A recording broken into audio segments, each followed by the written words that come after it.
Китай запускает 100-дневное движение по зачистке. В то время как китайское оккупационное правительство в последние годы систематически совершает геноцид против народа Восточного Туркестана под различными предлогами, на специальном совещании, состоявшемся 30 июня, была подчеркнута его решимость выполнять указания центрального правительства по так называемой политике борьбы с терроризмом, сепаратизмом и религиозным радикализмом.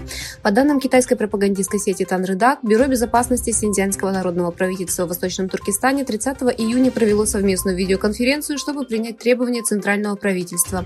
На совещании было поручено провести углубленное давление и операции по зачистке в соответствии с летней охраной, в то время как было объявлено, что в некоторых районах были начаты произвольные аресты под названием «100-дневное движение за зачистку».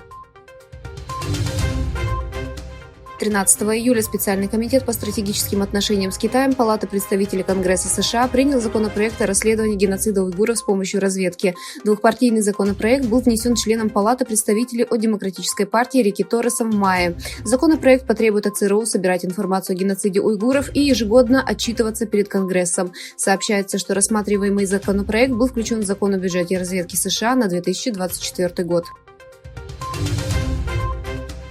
Китай охарактеризовал стратегию Германии по снижению зависимости от китайской продукции как форму покровительства. Официальный представитель МИД КНР Ван Виньбинь оценил новую стратегию Германии в отношении Китая, заявив, что стратегия усилит поляризацию в мире и создаст искусственные риски. Министр иностранных дел Германии Анна-Лена Бербок заявила, что они хотят работать с Китаем, но минимизировать риски.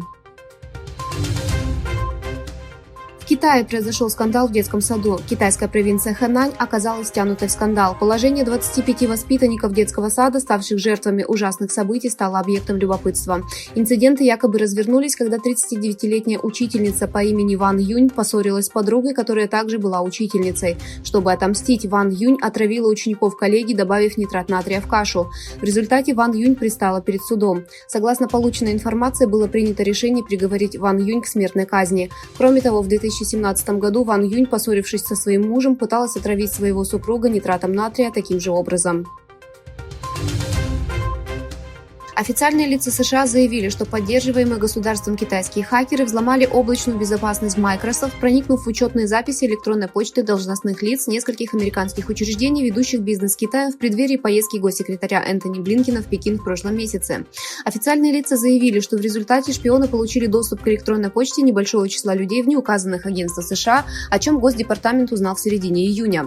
Чиновники отметили, что ни одна из взломанных систем не была конфиденциальной и украденные данные также не были конфиденциальными. Председатель Государственного комитета Туркменистана по статистике Давлетгельди Аманмухамедов констатировал, что население страны увеличилось до 7 миллионов 57 тысяч 841 человека. Также уточняется, что 47% населения проживает в городе и почти 53% в сельской местности.